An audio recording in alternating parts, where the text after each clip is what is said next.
Buongiorno, io sono Vez e bentornati in questa nuova puntata di E-Coffee. Sigla. E-Coffee, il caffè economico che lascia l'amaro in bocca. Questo doveva essere il primo video di questa serie. Per varie vicissitudini ho deciso di far uscire prima gli altri due, però ora siamo ancora qui a parlare di questo, nonostante non sia più sulla cresta dell'onda, perché è importante parlarne. Ok, si parla quindi di Trump e dei dazi che ha imposto sui prodotti europei.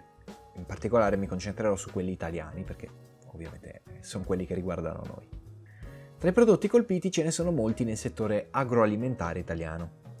In particolare se ne parla nelle mie zone perché è stato applicato sul parmigiano reggiano, che è un prodotto di eccellenza che però verrà tassato il 25% in più rispetto al suo valore effettivo.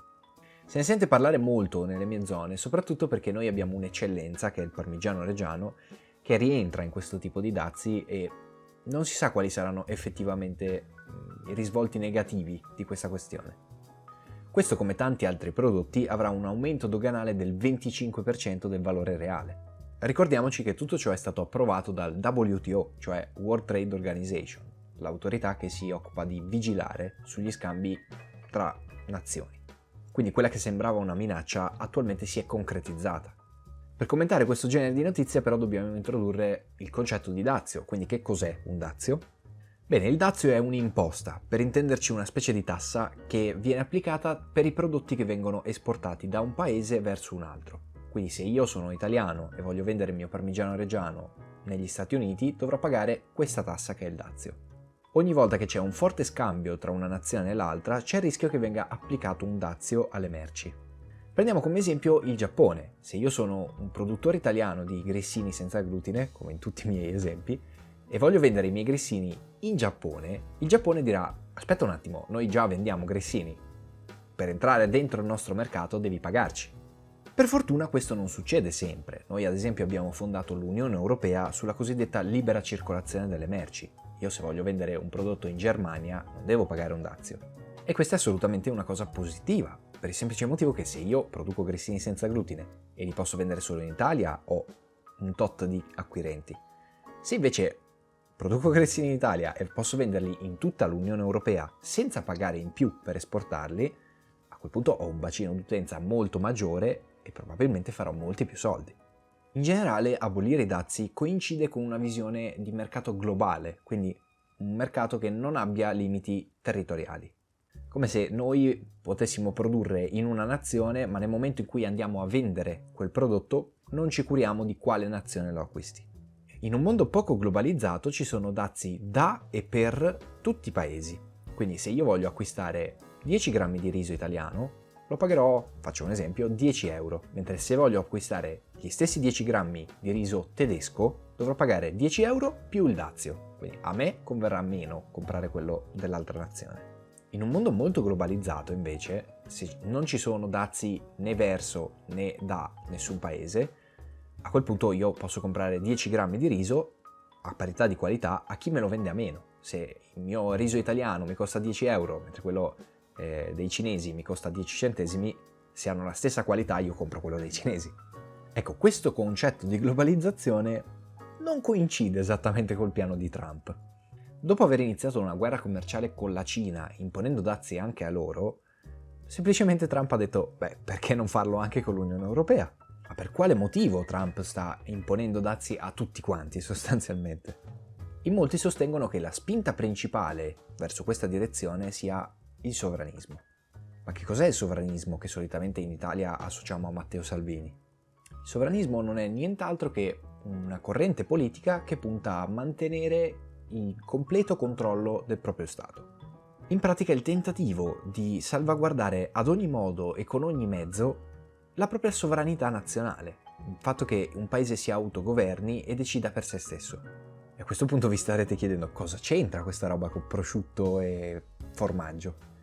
Essenzialmente aderire a un mondo globale nel quale le nostre merci possono essere vendute ovunque senza pagare dazi restituisce un sentore di mondo senza barriere. È un mondo in cui non cambia nulla se sul cartello c'è scritto Bologna oppure New York. A questo punto si è portati a pensare che se le merci circolano liberamente, allora non ci saranno organi di vigilanza diversi in un paese e in un altro. Non ci sono autorità distinte a Bologna e New York. E questo è il principale problema dal quale nasce il sovranismo. In pratica, secondo questa chiave di lettura, Trump è come se dicesse: guarda che stai venendo a vendere nel mio paese, quindi decido io quanto paghi. E questa è una delle possibili interpretazioni, ma vediamo come ha giustificato lo stesso Trump l'inasprimento di questi dazi. Il presidente statunitense ha sempre lasciato intendere, soprattutto per quanto riguarda la guerra commerciale con la Cina, che lo scopo principale è preservare i prodotti americani. E la logica che sta dietro a questo comportamento è che se io metto dei dazi su un prodotto, è più difficile che quella nazione riesca a importare nel mio paese il suo prodotto. Quindi la gente comprerà molto più facilmente i prodotti del mio paese.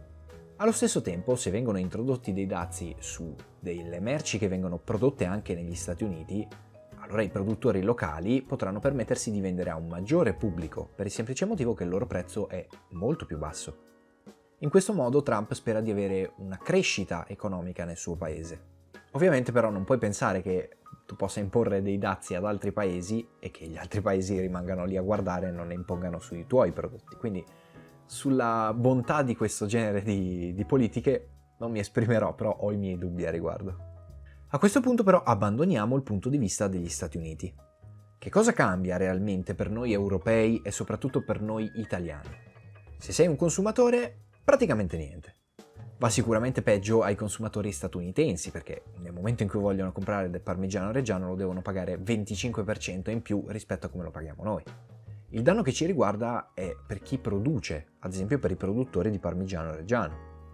E questo perché se io voglio venderlo negli Stati Uniti lo devo far pagare il 25% in più e quindi meno persone saranno disposte a comprarlo, nonostante sia un prodotto con una qualità maggiore rispetto ai prodotti statunitensi dello stesso tipo.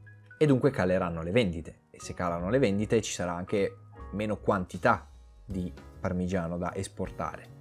Meno quantità significa che io ne devo produrre di meno, ma per produrne di meno ho bisogno di meno lavoratori ed è un attimo che si arriva al problema della disoccupazione. Senza voler essere catastrofisti né voler spargere panico o terrorismo psicologico, questa è una misura che danneggia l'Italia. Non è un danno così decisivo o impattante, però è un danno. Bene, anche per questo video è tutto, che è uscito con estremo ritardo direi. Se vi è piaciuto vi invito a lasciare like, commentare, condividere, iscrivervi e attivare la campanellina, ma soprattutto tra poco arriveranno dei riquadri con altri video bellissimi, sempre miei, quindi andate e cliccateli.